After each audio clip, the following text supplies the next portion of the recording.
इस सेशन के बाद मुझे ये बताया गया है कि पत्रकारिता के ऊपर एक सेशन होने वाला है, जिसके अंदर ये चर्चा होने वाली है कि मीडियाचा खरा मालक कौन। कसली चर्चा साहेब? मीडियाचा खरा मालक कोण? दोनच लोक आहे या देशामध्ये आता, सगळ्यांचे मालक तेच। एक राहिला होता ज्याच्यामध्ये मी 12 वर्ष काम केले एनडीटीव्ही मध्ये, तेही विकून घेतलं।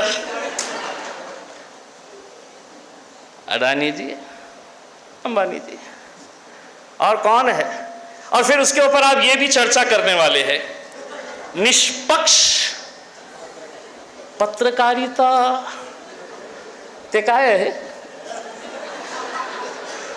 म्हणजे 24 वर्ष मी काम केलेलं आहे आणि आता माझा सोडण्याचं कारण जे होता त्याच्यामध्ये प्रमुख कारण हे पण होता की आज देशामध्ये कोणताही न्यूज चॅनल आणि कोणताही न्यूजपेपर निष्पक्ष पत्रकारिता करत नाही। हे दुर्दैवी गोष्ट आहे, कारण डेमोक्रेसीचे जे 4 पिलर्स आहे त्याच्यामध्ये पत्रकारिता ही एक मोटा योगदान है। और अगर पत्रकार ही अगर इस तरह के अगर हो जाएंगे तो कैसा होगा। मैं इसीलिए चाहता हूं कि कोई ना कोई आज के इस दौर के अंदर सच बोलने वाला भी चाहिए। बरने साहब मुझे घूर कर देख रहे हैं कि अब क्या बोलेगा करके उसके अंदर, और जब मैं खड़े रहता हूं तो लोकसभा में भी बहुत सारे लोग घूर के देखते हैं कि आप क्या बोलेगा करके। कोई ना कोई तो वहां पे सच बात बोलने वाला चाहिए, वरना आप ये बताइएगा, इतने सारे पढ़े लिखे लड़के हैं, लड़कियां हैं, हर एक के हाथ में मोबाइल होगा। अगर मोबाइल निकालेंगे उसमें कैलकुलेटर निकालेंगे, और कैलकुलेटर निकालकर मैं आपको एक आंकड़ा बताऊंगा, वो आंकड़ा अगर आप लिख सके तो मैं समझूंगा कि आप जिंदगी का इम्तिहान पास हो गए। 8,48,196 करोड़ रुपीस लिख सकते हैं आप। ये सेशन खत्म होने के बाद कोशिश करके देखिएगा कि कितने शून्य उसके अंदर आते हैं।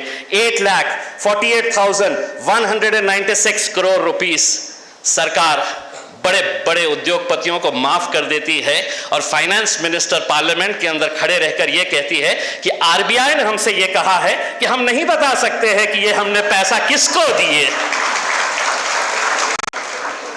अब तो अंकिता जी आप भी घूर के देख रही है मुझे, तो क्या है, दिक्कत यह हो गई है कि आजकल मैं किसी आमदार से अगर मिलता हूं सुबह के वक्त में, तो मैं पूछता हूं कैसे हो, तो कहता अच्छा है। मैं बोलता कहाँ है, तो बोलता यहीं हूं। मैं बोलता यहाँ नहीं, इधर से है क्या इधर से है। और अगर वही आमदार शाम में मिलता है तो दोबारा उसको पूछता हूं किधर है, क्योंकि सुबह कहीं और है तो शाम में कहीं और है।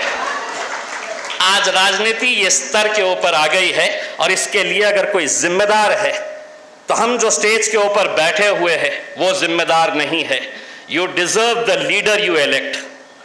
आप जिनको चुनकर देते हैं ये आपकी जिम्मेदारी है। मैं तमाम लोगों से यह कहना चाहूंगा, ठीक है इस देश के अंदर जात धर्म मजहब बहुत मायने रखता है, लेकिन जिस दिन इस देश का एक एक इंसान को देखकर वोट करना शुरू करेगा तो उस देश की हालत भी बदल जाएगी, देश की हालत भी सुधरेगी। लेकिन अगर जात देखकर, धर्म देखकर, मजहब देखकर, पार्टी देखकर अगर वोट करते रहोगे तो 75 साल हो गए हैं हम बस उसी पानी के लिए लड़ते हैं, अच्छी सड़क के लिए लड़ते हैं, बेरोजगारी के लिए लड़ते हैं। वही 8 लाख करोड़ रुपया अगर इन नौजवानों के अंदर बांट दिया जाए तो ये रोजगार खड़ा कर सकते हैं और कईयों को रोजगार देने की ताकत रख सकते हैं।